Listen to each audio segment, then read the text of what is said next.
That is like the warmest welcome I think probably at least I've had in like a year and a half. I don't know about you. It's been a while. That was pretty warm. Yeah, exactly. Keep up the warmth. Ward off this San Francisco fog. I just want to say good evening and thank you for coming tonight. My name is Laura Holson. I write for the New York Times, and I'm also the founder of a festival called the Bach Sessions, which is based on principles around creativity. So this conversation tonight is very important to me because it's very much in line with my goals and what I believe is important.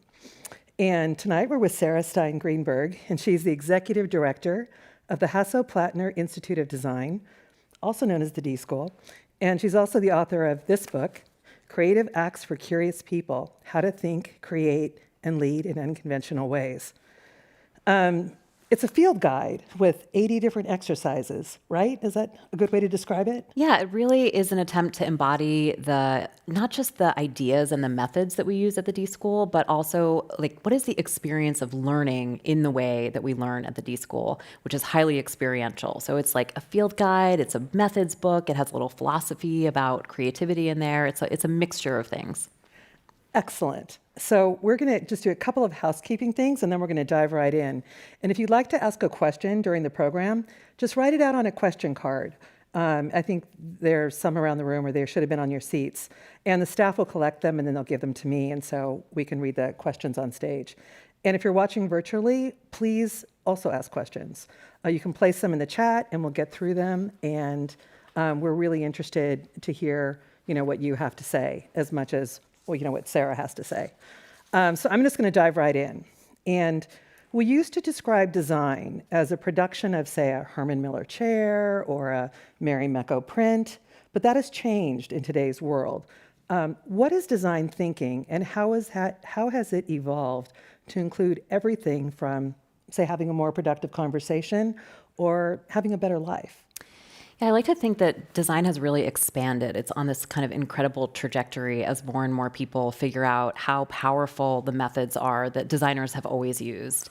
And I like to think of it as a very flexible problem-solving method, but it's also kind of equally about problem finding. So many people are kind of very skilled problem solvers, like whether you're in business or engineering, any kind of technical field.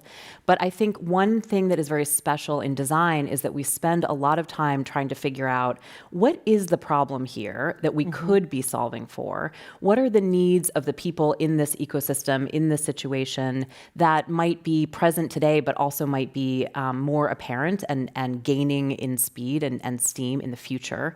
And really try to wrestle with, how do we find those non-obvious needs, those things that are they're hidden in plain sight, they're about to come to the fore.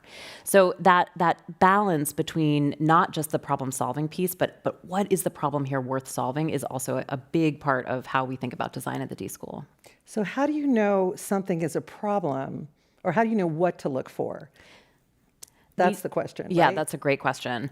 And we have a whole variety of ways you might dig into that. So one, important method is going and just immersing yourself in the situation. So, literally, if you're trying to redesign a retail experience or you're trying to redesign the experience at the DMV, you would go sit at the DMV and really observe. You would go through the process of, trying to renew your license and really experience what that is like. And then you would also really engage with all of the people in that ecosystem. You would talk to people who were really frustrated, you would talk to people who were really pleased with the experience, and you would talk to the people who were providing it as well. And you're trying to get that sort of unpack that complexity that is the real experience in any system and peel away those different layers and try to figure out, okay, where are the opportunities to improve something here? Where could we make this better? Where could we make this more delightful? Where could we make this more efficient? Based on what your lens is and what kind of design you're after. So, I just moved here from New York, and if you want to go to the DMV and improve that experience, I'd be pretty happy if you did that. Yes, many people think of the DMV as a place where we need to improve the experience. I will say I had a wonderful experience recently at the DMV in San Francisco. So maybe someone has been, applying some design, and actually I think it had to do with the fact that it was lower density than normal because of the pandemic conditions, and frankly, people were smiling and friendly and really helpful. And it really got me thinking about maybe there is this kind of systemic need and the pressure around the volume of transactions that are happening that are actually anchoring that system in one that does not feel good to anyone who's involved. It's an interesting idea because you often see that at the coffee shop too. People seem a little bit more relaxed than they normally are. Yeah, So, I think that's right. yeah. So in reading your book, there was one thing that I read recently, or actually it wasn't in your book, it was an interview you did. And I thought this was a really interesting quote. You said, there's a lot of ambiguity about what the future is going to look like. And I think design is a way that we can prepare ourselves to be able to navigate that kind of ambiguity and tackle the kinds of challenges that we don't even have names for right now. So maybe in a couple of sentences, can you tell us what you think those challenges are? And then how will design thinking help prepare us, to face those challenges? Yeah, I mean, I think, just in the past 19 months, we've all experienced challenges that, none of us were trained for, none of us could have predicted. And those are the kinds of challenges that, sort of arrive when we least expect them in some ways. And the challenges that then we need to rise to as individuals, as families, as communities, as companies. And I think that, in my experience, when we see our students start to navigate the kinds of open-ended challenges that we hand them at the D School, and start to apply their creative abilities, often they're coming up with great, creative, innovative solutions, but they're gaining something else, which is the ability to have this kind of reliable skill set to dive in when the answer isn't clear, when what you have to do is figure out all of these different perspectives that are competing or conflicting, when you're trying to find that signal in the noise, and to stick with it, even if there's not an obvious way to address that problem. And those kinds of skills around being resourceful and inventive and resilient in the face of setbacks, those are some of the skills that we all need at this moment when the context is shifting rapidly and, frankly, throwing us challenges that we just, nobody took a class in what we all have just experienced, right? I mean, people have, the scientists know part of it, public policy makers know part of it, educators know part of it, but the degree of new challenges that we've faced, I think, is a really object lesson in why these skills around creativity just couldn't be more important. Can you give me an example of something your students did, like a kind of a real world where they actually solved something or something that you worked on with them? Sure. Yeah, I'll give a couple examples. One is I give this story in more detail in the book. We had a team of students who were working with a hospital in southern India, and the hospital's mission is really to provide very high quality healthcare at large scale and at very low cost. And that's a challenge in and of itself. Those three things don't often go together. And the students really observed something. They went in thinking, well, we're going to work on making the system more efficient, or reducing some of the cost, or designing something for the administrators and the clinicians. And what they noticed when they arrived is that there were a lot of people who were waiting in the hospital, waiting in the waiting rooms, but also in the hallways and outside. And they started interviewing and engaging with these folks and realized, oh, these are the family members who are spending a lot of time without a lot of information, and they're very anxious. They don't know what's happening with their loved one. They aren't, they don't feel equipped to kind of know what to expect when this person, who's the patient, returns home. And so the students really gravitated toward this kind of very human set of needs, which they weren't expecting. Yeah. And what they wound up designing was an educational program to train family members while their loved ones were in surgery or recovering. And then what's amazing is that then the family members are really equipped to be the caretaker once the patient returns home. And it's actually a quite low-cost intervention that reduces the rate of hospital readmissions and of post-surgical complications, because you're equipping the person who has the highest stake in the patient's recovery. And it's a remarkable example of how being open to those non-obvious needs can lead you to uncover space for something really creative and really innovative. And I should say that group of students actually founded an organization called Neura Health, which is alive and well, and they have trained over 1 million family members across That's amazing. Across South Asia. I mean, it's really incredibly impactful, and that came from a team that didn't have prior experience with this particular issue. They were approaching it through this very sort of fresh eyes perspective, and they partnered and collaborated with the nurses and the hospital staff in a way that allowed them to really, create this incredibly impactful new solution. And do they work collaboratively in a group, or does someone oversee them? Because, a lot of times people are afraid to try something new. Yeah, I mean, the students in that case were on a team of 4. They were in a class, and there was a teaching team that had, helped shape the partnership with the hospital. But in this case, there's always room for the students to kind of go off-road, right? To actually observe what's really happening in the ecosystem. And I think that particular example is a good one where, the teaching team, the faculty would never have predicted that was the problem that the students would identify and choose to solve. And the folks at the hospital wouldn't either, because it was so normal in their context. And so that permission that we set, where we actually really expect students to engage in the problem framing and identification part of it, that's often what leads to the most dramatic solutions. And one of the ways, in just kind of looking at your book, the way that you get people to have a more open mind or to try new things is to give them exercises. Is that fair to say? Yeah, we give them a lot of different assignments. And we actually have a pretty strong philosophy that, instead of just sort of like learning the skills individually, we put them together in design challenges from the beginning. And we escalate the difficulty of those. So in a given class, you're going to run through multiple cycles of design work, because design is this very integrative and iterative way of working. And you kind of get good at it only by being able to look back and see how this project turned out and that project turned out. So those multiple cycles in which there are lots of different individual assignments is really a big part of our process. And they're different, you're looking for different outcomes, say. So for example, you may want to, as I was thinking of the different activities, some are for getting to know someone better. Some are for how do we problem solve. What do you think is the takeaway, or I should say, what is your favorite activity in the book that you found that you've gotten the most response from, say, from students? Well, it's very hard for me to name my favorite activity. I felt often when I was writing this book that this was like, these are all my favorites. They're all my babies. One assignment. Or maybe one that has most impact, maybe. Yeah. Maybe That's a great question. One assignment that I think can be extremely transformational for people in terms of just opening their eyes and kind of seeing the world around them in new ways is called the Derive, which was contributed by Carissa Carter, who's our Director of Teaching and Learning.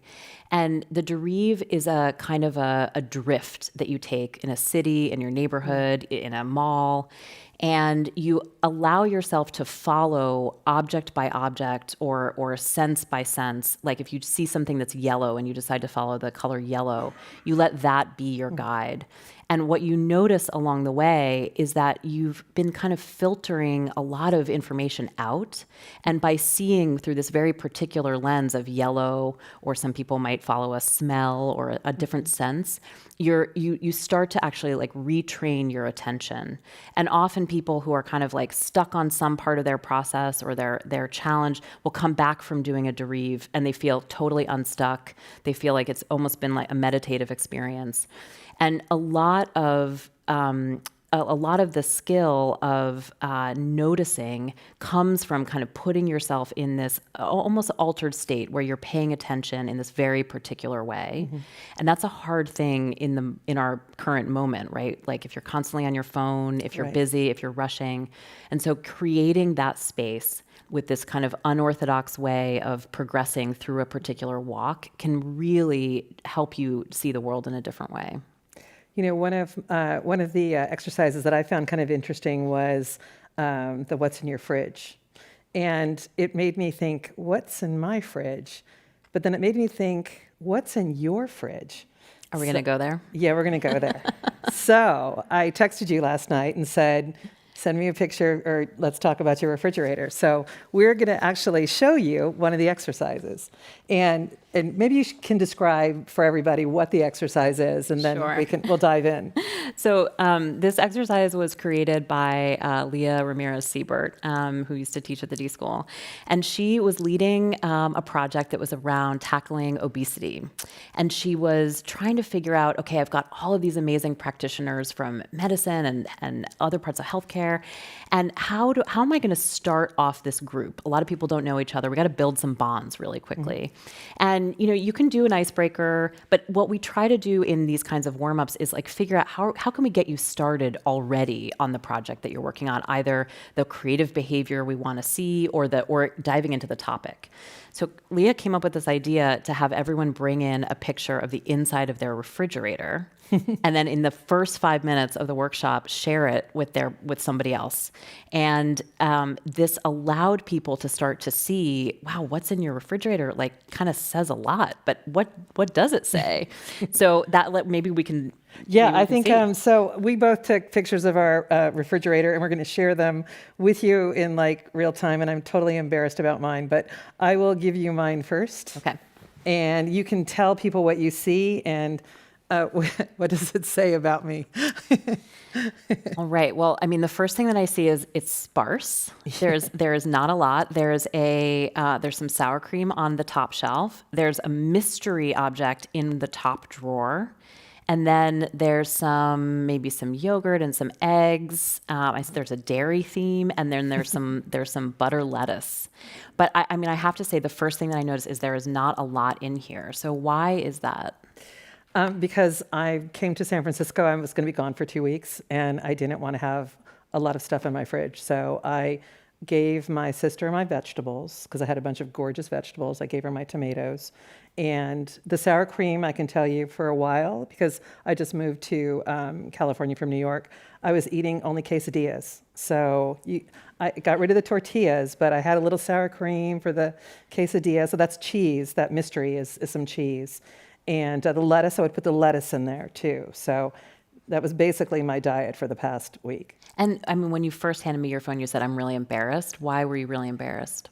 Because I thought there should be more vegetables in there. And then I realized, but I gave them all to my sister. So then it's not as embarrassing as I thought. I mean, what would it say about you if you had a lot of vegetables in there? It would probably maybe signal to someone that I'm a healthy eater. Okay. Where if you have a lot of dairy, people think, why is there so much dairy? And is being a healthy eater like a value that you hold? Oh, 100%. Okay. I mean, I actually cook a ton. You would not know that from my refrigerator. Interesting. So it's kind of it gives you a story, but it's a story of the moment, not a story of, say, a life. Yeah. Which I think is kind of interesting in terms of having a dialogue with someone. You have to go deeper to really see them for who they are versus what you might on a first impression. I think that's right. I mean, you have to kind of peel back those layers. And it's interesting, though, it is a part of your life that you just moved, that you're on the move, it provides this interesting tension between your long-term values and your lived experience right in this moment. Right. Okay, so let's see your refrigerator. All right, your turn. Okay, so yours is much more filled than mine. And I see you have lettuce. You have some apples in the bottom drawer. You have kale, or is that, I think it might be arugula, right? Arugula, yeah. Okay, arugula. And some Parmesan cheese in the meat keeper.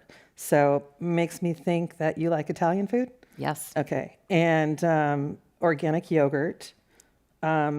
Strauss milk, which is it cream? It is half and half. It's yeah. half and half. Okay, so I want credit for it being half and half, Okay. not cream, I think. Okay. That might be why I just had to volunteer that. It looks like you're a cook because I see something in what's this right here? It's some food in a Beans. beans. Yes. Oh, what kind of Yes. beans? I can't remember what kind of beans, but I fell in love with my pressure cooker during the pandemic. And so we could talk all night just about how good that pressure cooker is at like keeping all the flavor in beans. And watermelon, I see, and another kind of melon. So, and eggs. So what this tells me about you is that you're a cook. Do you eat in stages? Like, do you like have a appetizer and then have dinner, or do you have salad first and then a meal? No, but I do really like to cook. I mean, you're Yeah. absolutely right. And I think, what you can't see from that photo is that I also had this moment when you texted me. I was like, do I have time to go grocery shopping before I have to take this picture?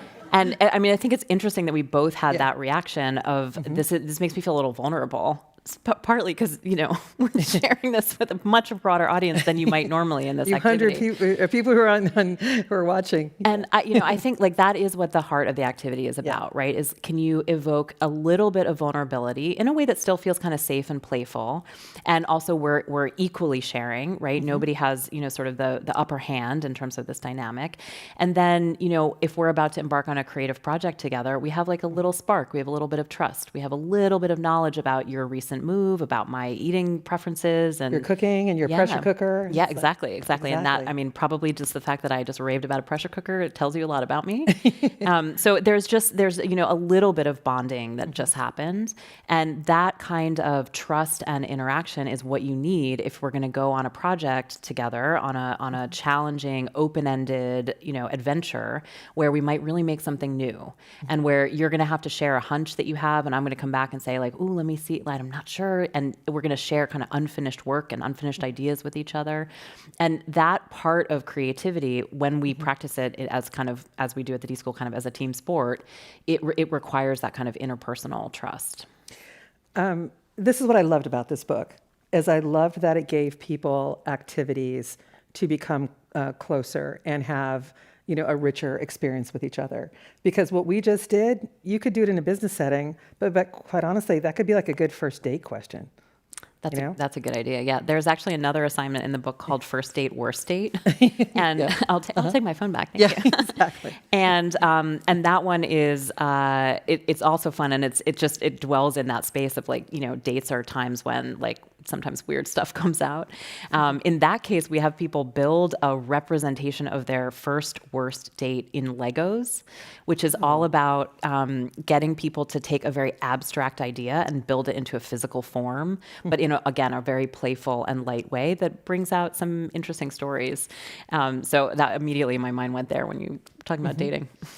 And what you're talking about too is interesting, I think, for this moment that we're living in, because I think what a lot of us have not had, because we've had to live isolated lives basically for a year and a half, is connection. And people are craving connection. And I think what this book does, whether you're a design, whether you're a teacher, whether you're not a teacher, you're just a curious person, it gives you tools to connect. Because I think they're struggling with it right now. I think we're rusty. I mean, I think we've kind of forgotten. And there was a great piece in the Washington Post today or yesterday about like the importance of connecting with strangers and how that enriches us in so many ways. And I think that you need a little, sort of creative prompting. You need a little help sometimes to bridge that gap we've all experienced so acutely. I want you to talk a little bit more about that, because I think people are looking for ways to connect again, and the pandemic really has, it's almost like a barrier. We're just not quite sure how to do it, right? So we almost all need some kind of prompting. Yeah, I think there's, I think the principle that we, use in our teaching of like starting small and reacquainting yourself, particularly with something that you're finding difficult, and building that confidence piece by piece really applies here as well. So I've definitely experienced, when we all came back together as a big team and did a kind of launch for this year, that was almost overwhelming. It was so much time with, human beings in a physical space that I think many of us hadn't been used to, and thinking about how you can, do that, sort of build back up to those kinds of social interactions piece by piece. I think that the experience that we're having now that we are starting to be back in person is very joyful, but it is also like, it's also quite exhausting in many ways. And I think just sort of acknowledging that and letting that come out and be part of the conversation and being real with people about what you're experiencing is important right now. Yeah, I agree with you on that. One thing you write about in the book, and this is again a quote that I thought was really cool. It says, "The journey from not knowing to knowing is every design project in a nutshell." And that sounded to me pretty zen, but then I want you to explain that to people, because I think that that's a really important, part of what this book is. I heard that phrase from Richard Saul Warman, who was describing Charles and Ray Eames and their, these sort of very important American designers, and talking about how, really it wasn't that they were able to sell projects based on their expertise. It was because they had insatiable curiosity. They wanted to go on a journey where they weren't experts at first, but they would become more expert through their learning process. Mm-hmm. And this really, really got me thinking about design as a process of learning, as a process of, really admitting up front, I don't know the answer. Right? Maybe the answer isn't knowable, and which is really relevant to the kinds of challenges that we're talking about. And yet I have the ability, because I'm curious, because I'm creative, because I know how to, talk to people and engage and start to get my ideas out in the world, of crossing that gap between not knowing towards, and perhaps not know, you don't end up knowing, but you end up knowing a lot more. And I think that was, really the experience of that student team, for example, mm-hmm. where they walked in and they were immediately disoriented almost by this new type of data. And they recognized, oh, we don't actually know what's going on here or what's the right thing to focus on. And then piece by piece, they were able to orient and choose a direction and then come up with this very innovative solution. So that idea of design as a way to go on this journey from not knowing to knowing, I think really is how I think about the experience we want to design for our students, and really what, sort of any creative person experiences when they're, starting something new and ultimately producing new work that they're putting in the world. Why do you think that people have a fear in saying that they don't know something? Is it vanity? Is it wanting to look like the cool kid in the room? Yeah, I think we reward expertise. I think we reward certainty. I think it makes you feel vulnerable to admit that you don't know. I think one of the things that has been really important in terms of leadership during the pandemic in organizations is for leaders to say, we don't know it all. Here's what we know. Here are our values. We want to take care of our community. We want to take care of our people, but we don't know exactly what's going to happen. We don't know how long this is going to last. And I think that, when you try to act like you know more than you know, you do a real disservice in a time of great uncertainty. I would love to see more ways that people in leadership in particular can be more comfortable with saying, we don't know. But I think the other piece of that is you have to then be able to say, but we know how we're going to start to figure it out. And that is something that we hear sometimes from leaders who come and start to learn design with us. And one in particular that's coming to mind, it was, I think, a dean of students of an East Coast college who really, in the early stages of the pandemic reached out and said, I don't know exactly how we're going to navigate the coming months, but I know how I'm going to figure it out. I'm going to use some of those design skills that I learned. And that confidence, that sort of blend of humility and confidence, I think is a much more authentic and real style of leadership in the kinds of times that we're in. What you're describing also, though, is people having structure, so that if you don't know what's going to happen in the future, but if you have some, tell me if you think I'm wrong on this, but if you have some kind of structure, you at least kind of can see something forward versus just having a big fog out there. Yeah, you need a mental model. You need a sense of what's my creative process? How am I going to guide my team? What are the conditions that we need to set that will allow us to, even when we're feeling exhausted or worried or scared about the future, that we know how to show up creatively. And how would you apply that, say, in a personal way? Because as a team, I understand you need a strong leader to guide you. But sometimes in your personal life, I know people who are they're almost paralyzed. They don't know what to do. And so how can design help someone who's, paralyzed be able to move forward? I think that there's a couple of practices. Mm-hmm. So one, I think it is really important to just recognize those feelings and not try to squelch them.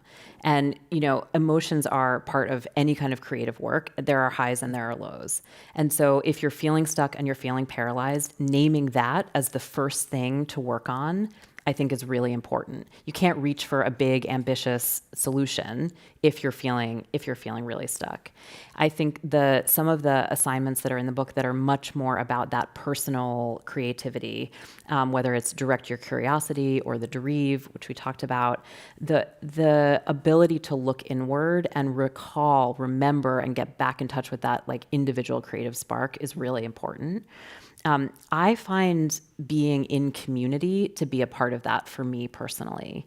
That when I'm feeling like I need that, I need to like sort of sponge off of someone else's energy. I want to connect with someone else who may be at a different stage in their cycle of ups and downs.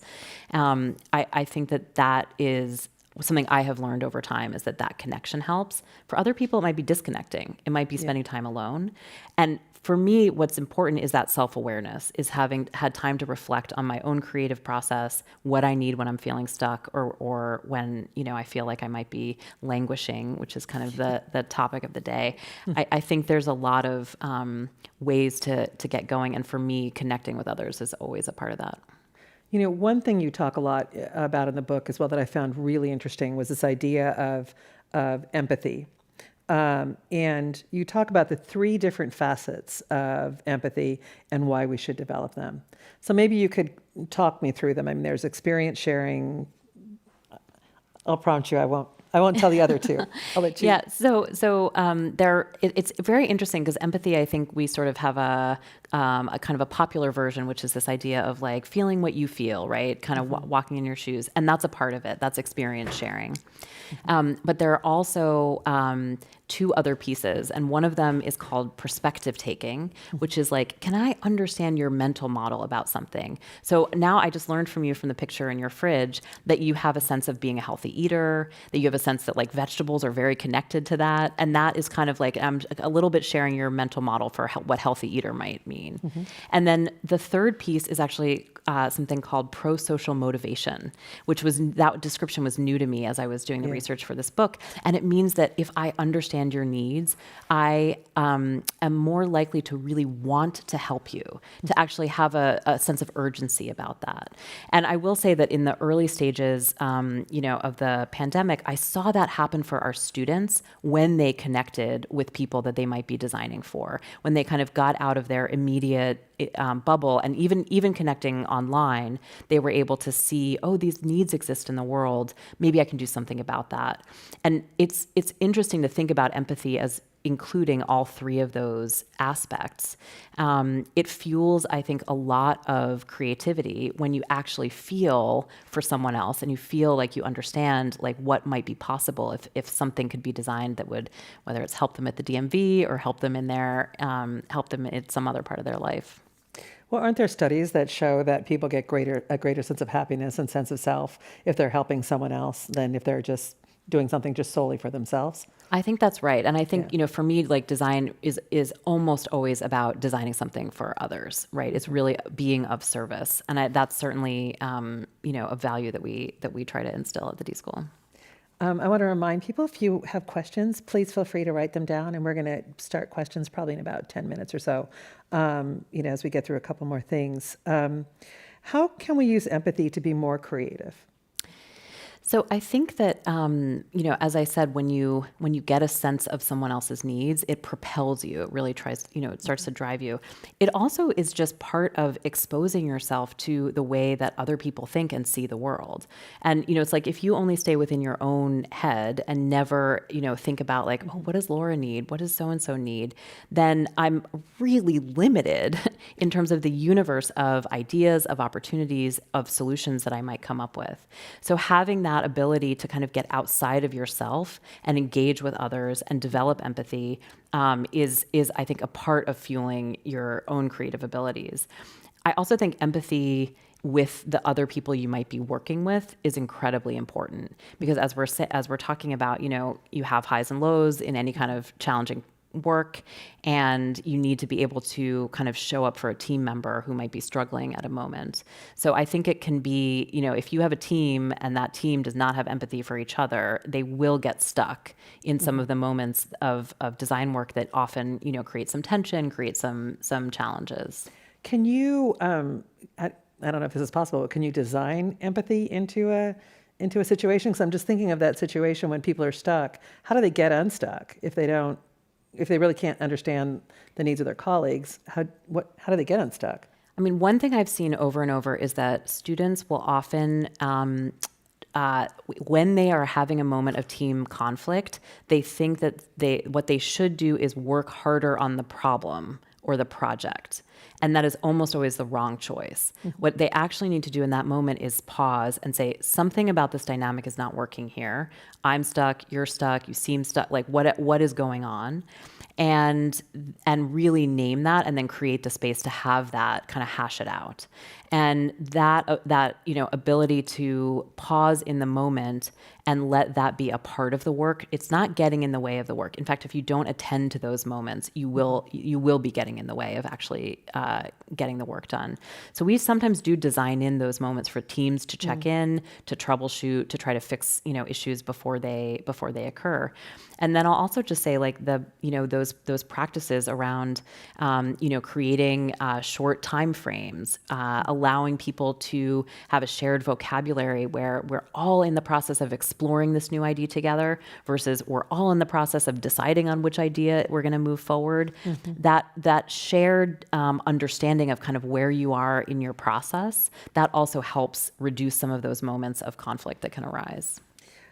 It's interesting because I was just thinking, I don't know what your experience has been during the pandemic, but I moved just from New York, and in our building, half the building left, and it was just like four of us, four different buildings, because there were like eight apartments, and so four of us stayed, and we became so much more collaborative. Like I would bake, and so I would leave little things on people's doors, and then the guy, in 2A would bring up boxes to my door. It was kind of an interesting, almost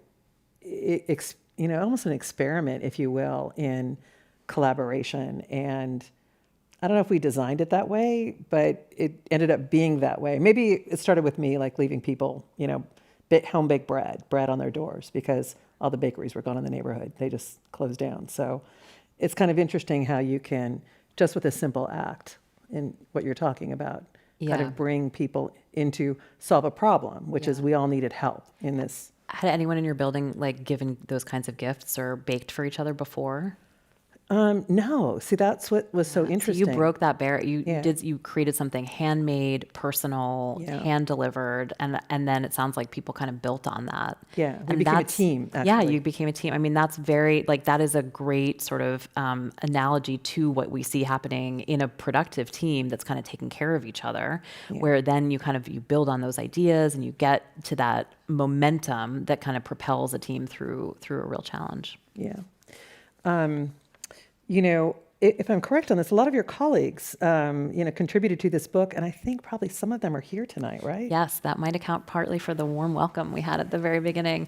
I just want to point out, there's a whole row of D-schoolers sitting right over there, and this book is, yay first of all.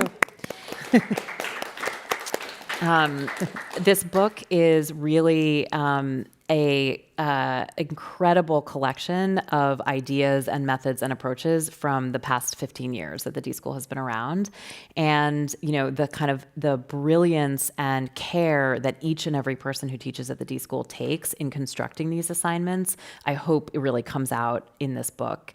And I think as a result, there's really something for everyone. There's very different teaching styles that we all have in terms of leading with heart, leading with, people who really specialize in how do you build things in any kind of different medium.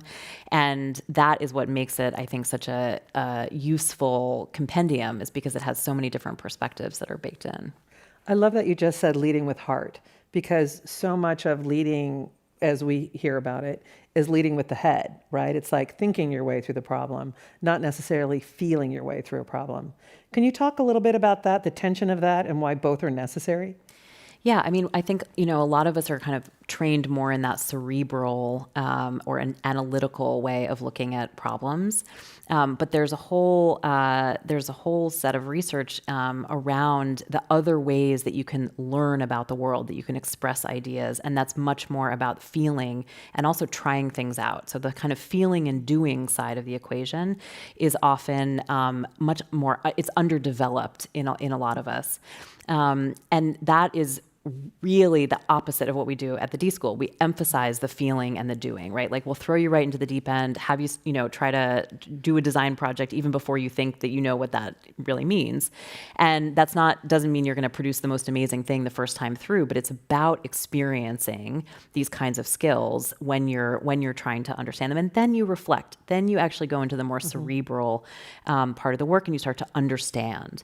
And so much of education is really built around just the sort of understanding muscle. You sort of unbalanced.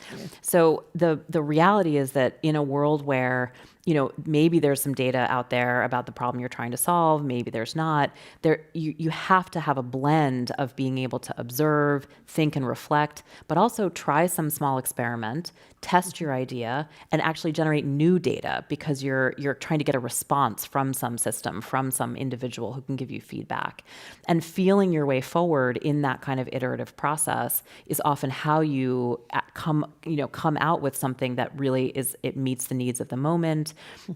It doesn't assume that you have all of the answers when you're going into it. And I'll say I often wind up telling my students, like, if you have an idea for what the solution is at the beginning of our project, it is very unlikely to be innovative.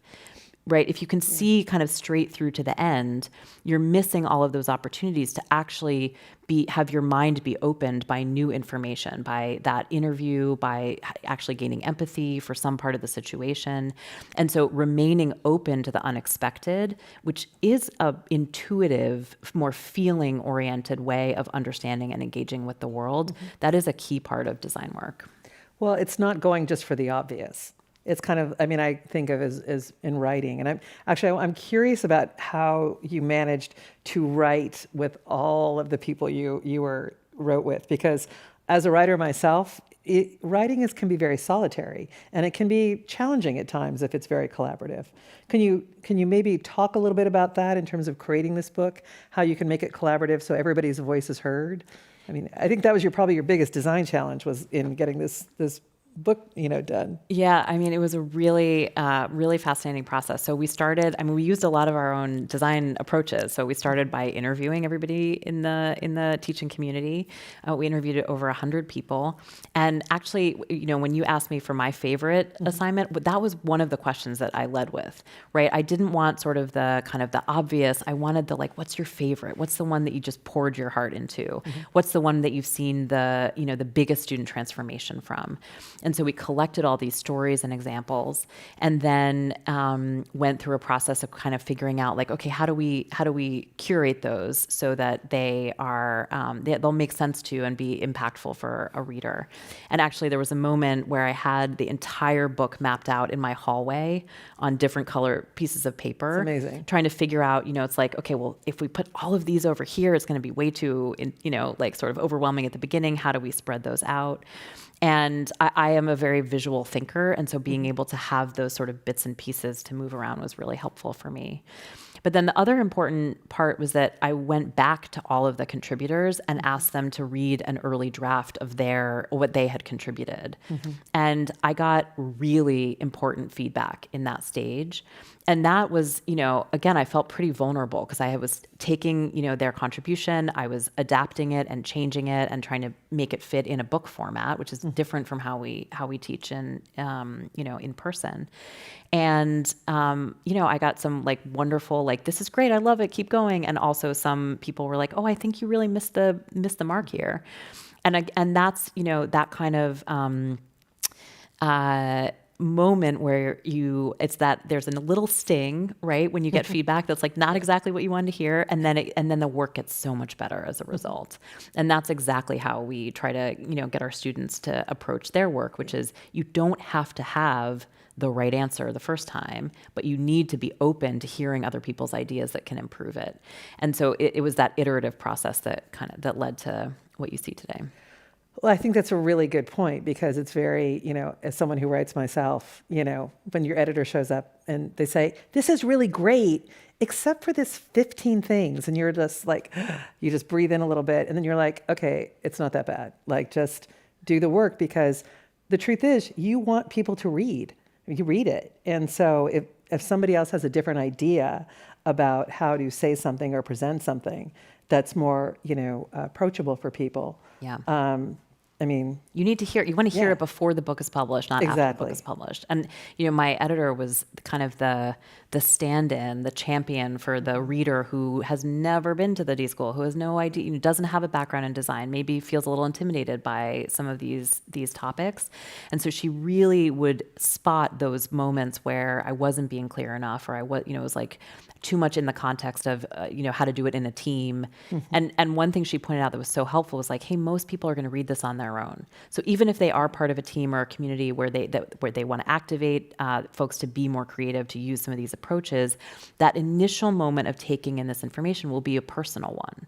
So can we, it's like constantly striving to connect with kind of really where people are at. It was so helpful to have that back and forth, even though there were moments where I was like, oh, I wanted it to be right the first time. That's my, problem I'm trying to work on.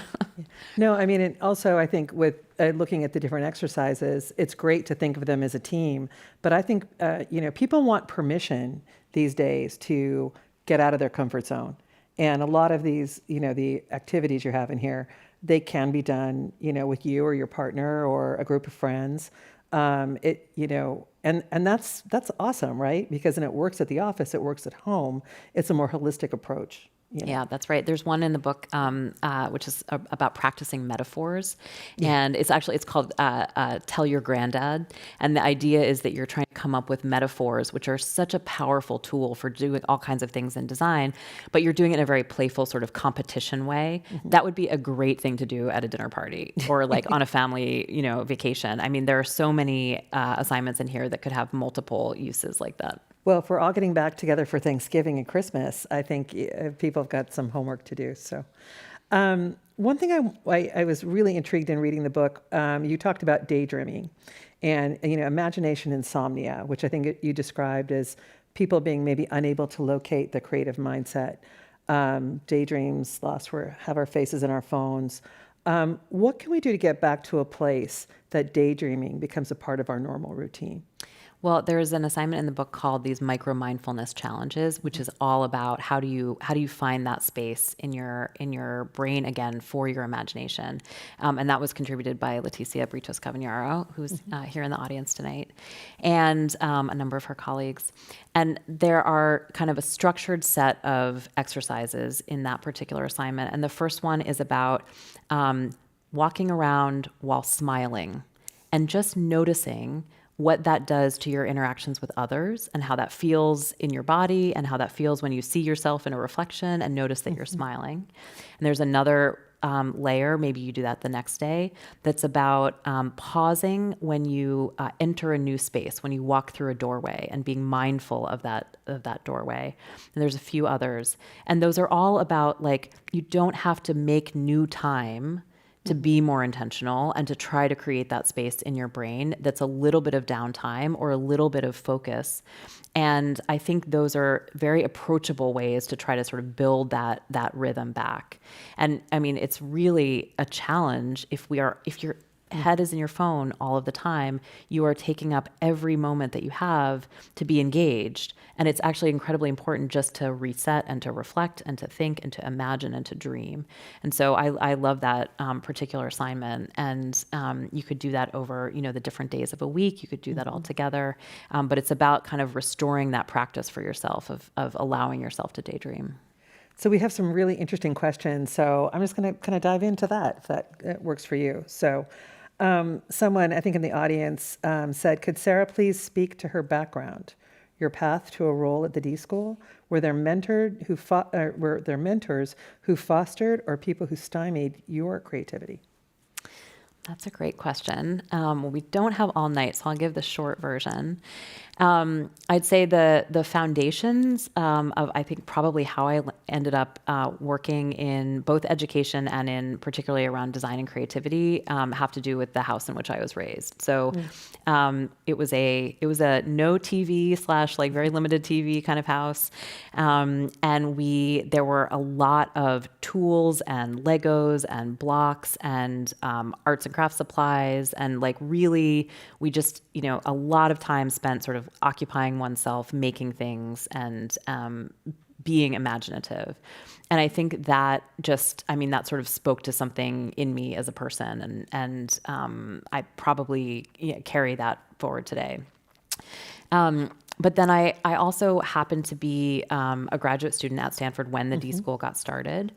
And I took some of the very early classes, and I resonated immediately with this group of people, in part because there was so much interest and fascination with these dynamics in groups around creativity that are kind of invisible. But once you name them and notice them around how to collaborate better, around how to defer judgment or separate the process of coming up with ideas from the process of judging ideas. And I felt like all these things were clicking into place for me. And then I went and spent some time working as a design and innovation consultant, and got to work on lots of different projects and really kind of stretch my skills in all different ways. And then arrived back at the D School a little over a decade ago. That's quite a journey. You had your own journey. Someone from YouTube asked this question. I think it's a really interesting one. What should I do when the pandemic and other depressing world matters give me creativity fatigue? I think that's a real thing. And we were talking about, languishing before. I think that, again, finding that thing, just that one thing that you want to start working on that's small, that's in your immediate environment is a way to go. I also think it's fine to take a break, right? I think there's sort of, and there were some, kind of funny critiques of the people who, spent time during the pandemic to like learn another language or develop this whole new skill. I don't think you have to be on all the time. So if you want to detach, then I think some of those assignments like the micro mindfulness exercises are the ways to go.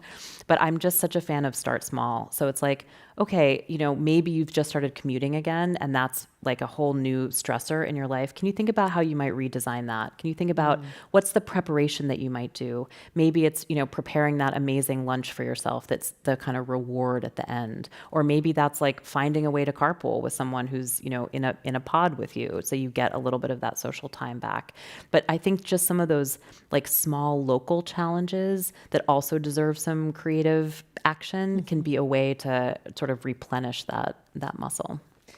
This is pure prurient curiosity, but did you have like a pandemic like TV series you watched? I mean, all of them? Is that an okay answer? Oh, that's totally okay. I did. I got into there's a long-running British TV show called Grand Designs, and I'd never heard of it before. But it's basically it's the host is a architectural preservation guy, and the whole premise of the show is that a couple builds their own home, and it takes longer than they expect, and they go over budget. Like that's the whole arc of the show, every episode. And I was like, this is the predictability in a world of uncertainty that I need right now. And of course, you get to see people design these very imaginative homes. So that was my outlet. I was curious about that. So again, from a question from YouTube, can we design confidence into our lives? How do we do that? Great question.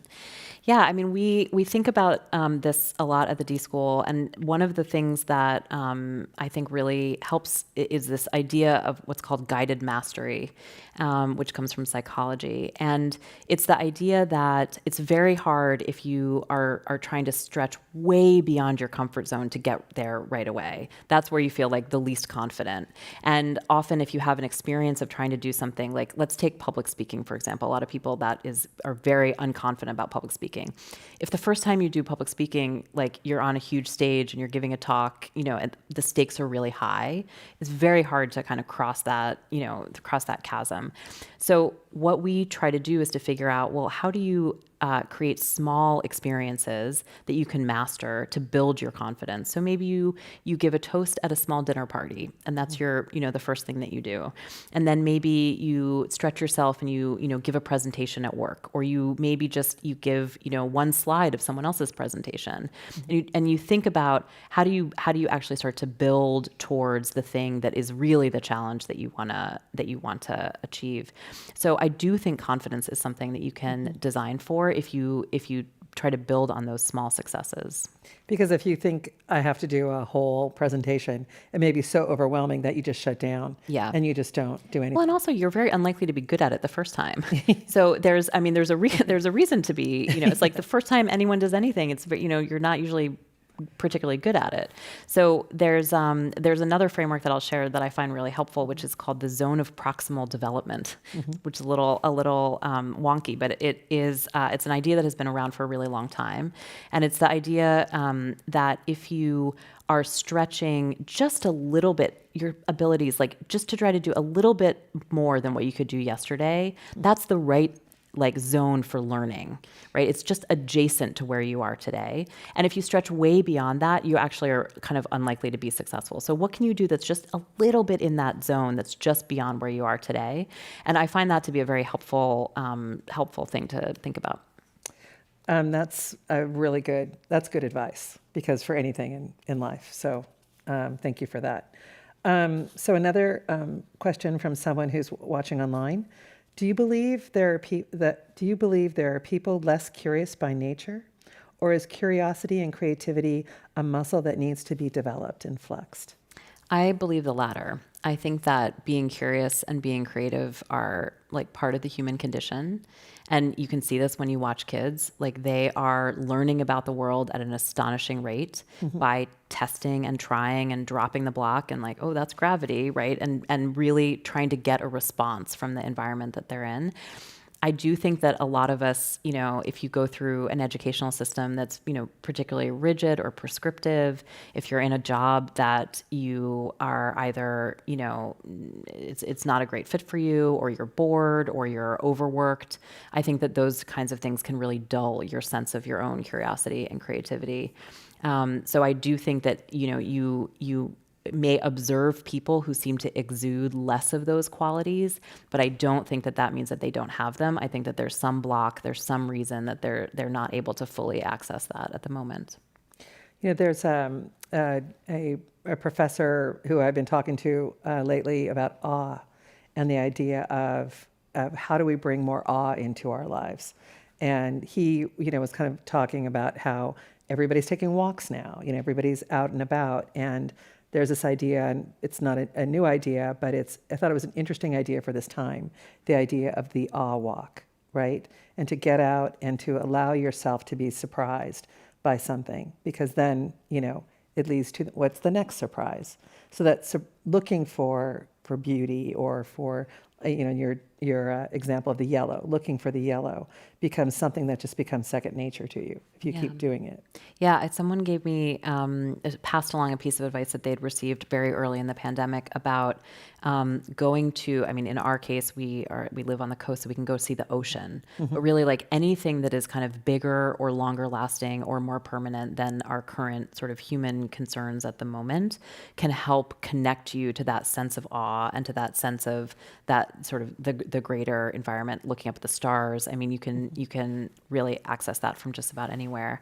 I think that's incredibly important. It's like you want to feel that sense of wonder at times. That is also a stimulus for creativity. And can you, how do you bring wonder? Let's say you're at work. How do you bring wonder into your team? Well, I think about this a lot. particularly when we've been distributed, when we've all been working from home, because we get so much from each other that has to do with like those serendipitous moments when you walk by someone and you get surprised, or you like peek over someone's shoulder and see what they're working on. And we've found some ways to do it that involve like some like randomness, right? Where you can kind of replicate that sort of walking down the hallway experience, just by using like breakout rooms in Zoom that are randomly connected, and then using some prompts ourselves that are about telling stories, about getting personal. We had a great session the other day where, just to start a staff meeting, someone came up with a prompt about thinking about a teacher who had really influenced you, and like really amazing stories came out of that. And it was a little bit of a peek into people's, personal experiences with education, which is really useful to know about because we're in education. But also just that sense of, like the depth and the richness of human experience that's all around us that we're not always paying attention to. And so I think for a bunch of people that functioned as that, like, there was some wonder and some awe in that conversation. Someone in the audience asked or said, often people think creativity is innate rather than learned or taught. What do you think of that? I think, that's similar to the conversation about curiosity. I mean, I really think that is a myth that we have in our society that we need to break down, because I think that stops a lot of people from practicing kind of the everyday creativity that we all can be doing, and perhaps, sort of inhibits folks from going into a career or going into a space where they can, really focus on that. So I'd love to see that myth go away. Another person asked this is a really good question too. Are there design approaches to COVID? I'd imagine, this is their writing, their words, not mine. I'd imagine there are many facets of the pandemic design could provide solutions for. Yeah, I mean, I'll give an example of a project that we worked on last year around the 2020 election, because this was a moment where we were going to have this very important national election, and all of a sudden it was not safe to go places in person and be in crowded spaces with other people. So we worked with a whole network of folks on figuring out how can we make the polling, the in-person voting experience safe and healthy in this particular moment. And actually, I mean, a lot of the solutions and the innovations were coming from elections administrators all over the country, but they had no way to find out what was going on. And so one of the things that our team did was simply research and collect all of these great ideas and pieces of inspiration from how people, in very rural jurisdictions or in big cities were figuring out how to completely redesign their polling places. And then just by making that information more visual and more accessible, we were able to help a lot of people kind of then exercise their own creativity and figure out how to adapt all of those solutions locally, which is actually a really important principle of how our electoral system works. It's very locally driven. So that's just one concrete example of where we found this very particular need. And I will say that that's an important part of design work as well, is that, there's like a huge, tackling COVID, that's too big to think about all at once. So thinking about how could we tackle that in the voting system? How could we tackle that around education? How can we find these very particular scoped opportunities where design could play a role, is often what we're doing to kind of set up a project for success. You talk a lot about your students, and someone wants to know, what have your students taught you? What a good question. I think one thing that I'm really encouraged by is that, our students really want to make a difference. They really want to make an impact, and they don't want to wait until after they graduate. And often, they come in, with this extraordinary literacy about the digital world, for example, that I don't completely share. And they have ideas, or they've already had experiences of starting companies or organizations. They've had, experiences of having a platform, having a voice in the world. And I'm constantly amazed by their sort of sense of their opportunity for large scale impact at an age when I definitely did not have that sense of myself. So I think I've learned a lot about sort of like possibility, and your sort of worldview and your aperture can help lead to where you end up. Yeah, there's definitely, I notice with younger generations, even those I work with, they have much more agency, to kind of move forward instead of like, they don't wait. They don't wait. They just don't wait at all. Someone asked a question for me, and thank you for that, because this is really all about Sarah today.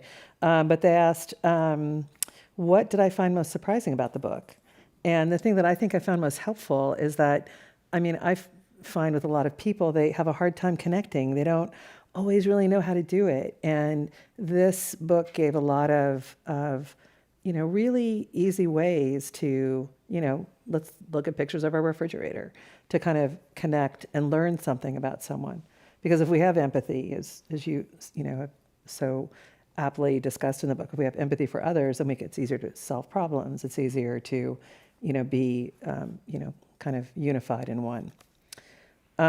So we got through all of our questions. So thank you very much to everybody who gave one. They were really, really thoughtful. And we're kind of at the end here. And I just want to thank you so much. But I have one question for you. And what is your 60-second idea to change the world? More patience. I think that we are so impatient these days for answers and solutions and our packages to arrive and the thing to be right where we expect it to be, right when we want it. And, people to be right where we want them to be when we want them to be there. And I think there's something like kind of skewed about our expectations for like the timing and when things will happen. Patience, I think, is related to that space to daydream and to imagine. So that is my 60-second idea. I want more patience in the world. I second that. I agree with you on that. And so this kind of concludes our program tonight. Thank you so much for being here. Thank all of you so much for being here. Sarah's going to be signing books, right now. So if you have a book and you'd like her to sign it, she will. And, if you'd like to watch more programs or support the Commonwealth Club's effort to make more programming possible, please visit thecommonwealthclub.org/online, and they can guide you from there. I'm Laura Holson. Thank you so much for being here, everyone. Thank you again, Sarah. Thank you so much.